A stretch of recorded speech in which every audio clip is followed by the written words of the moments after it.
People who were missing as a child? What happened? I was technically a missing child for 14 hours when I was 7, but I didn't find out the full story until I was 26. I grew up in a small town where everyone knew everyone. My childhood was pretty normal. Loving parents, decent school, the usual Midwest upbringing. But there was always this weird thing my mom would say whenever we passed missing children posters.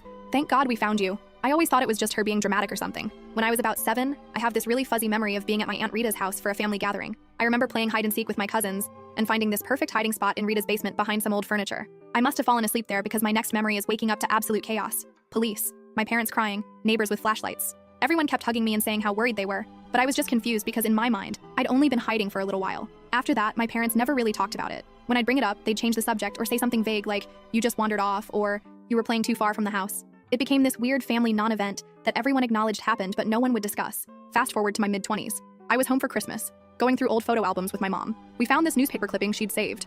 It was a small article about a local child found safe after community search effort. The article mentioned my name and said I'd been missing for 14 hours, but gave no details about where I was found or what happened. Something about seeing it in print made me push harder for answers. My mom got really uncomfortable but finally said, "You should talk to your father about this." That was weird because my dad never kept secrets. When I confronted him, he looked like he might throw up. He asked me to sit down and then told me something that completely rewrote my understanding of my childhood. Apparently, I hadn't just wandered off playing hide and seek. According to my dad, my biological father, a man named Tyler I'd never met or even knew existed, had taken me. My dad, who I'd always thought was my biological father, explained that he'd adopted me when I was a baby after my mom left Tyler due to his increasingly erratic behavior. They'd gotten a restraining order, changed my last name, and moved to a different town, but somehow Tyler had found us. He showed up at Rita's house during that family gathering, claiming to be a distant cousin no one had met before. While everyone was distracted, he convinced me to play a game where we'd surprise everyone by hiding. He took me to his car and drove me to a motel 3 towns over.